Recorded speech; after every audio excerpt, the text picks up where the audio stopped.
Hello, and welcome to Good, Bad, Eh, the channel where we look at games and figure out if they were good, bad, or eh. Before we actually look at a game, I would like to explain the Good, Bad, Eh system and what each ranking actually means. The basics. Good means it's really good. Compared to other review sites, a game that is good here could possibly be a 7 or higher there. Bad means, yeah, you guessed it, it's pretty bad. This would fall with the 5 and under in a traditional review. Eh is a nice middle ground. It's right between good and bad, obviously. We will explain more as we dive into each ranking. I'm not a fan of all types of games, I can say that now. I play games that are fun to me, and I will sometimes venture off into a game genre that I haven't played before, and this will not affect my review at all. For example, I'm not a fan of role-playing games, so in the case of Skyrim, I did not really enjoy it because I don't like the genre. But the people that I know that have played it say it's a fantastic game for that genre, so it would get a good ranking. I'm not going to hate on a game just because it's not my genre of choice. But let's get deeper. Good! What makes a game good is the gameplay within it. If it has a story, then it's one you care about. If it's a multiplayer game, then it factors in how much fun it is online. Is it fun to play is the biggest factor. I don't want to play a game that feels like a punishment just to get through, Red Dead. Is this game worth your time? I won't suggest a game that isn't rewarding. If I played through a game and thought I could have lived without it, I'm going to let you know. If it's forgettable, then it will not appear in a good category. Here are some examples of games that can appear in a good category. All great games listed here. What games do you think are good? Yeah, just yell it out, put it in the comments.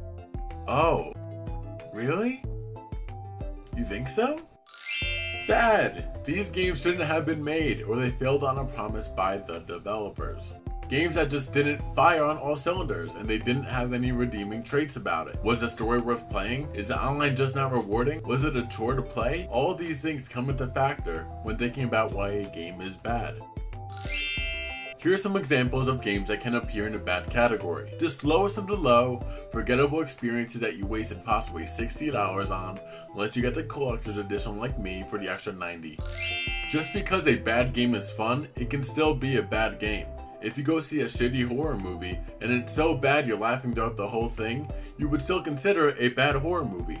Same rule applies here. The eh category. These are games that had the right idea and end goal, but just didn't reach it. Each of these games had promise, but the final package wasn't fully assembled. It's an IKEA furniture set that didn't come with the screws to hold it all together. It's so close to being a good game, but came up just a little bit short.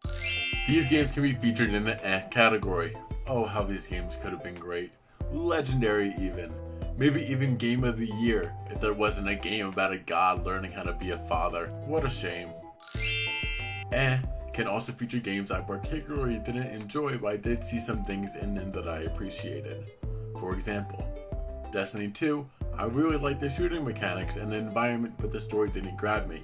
I enjoyed playing it, but I wouldn't consider it bad or good. It's eh. And that's our ranking system. It's simple enough that each game can be defined into one of our categories without much argument.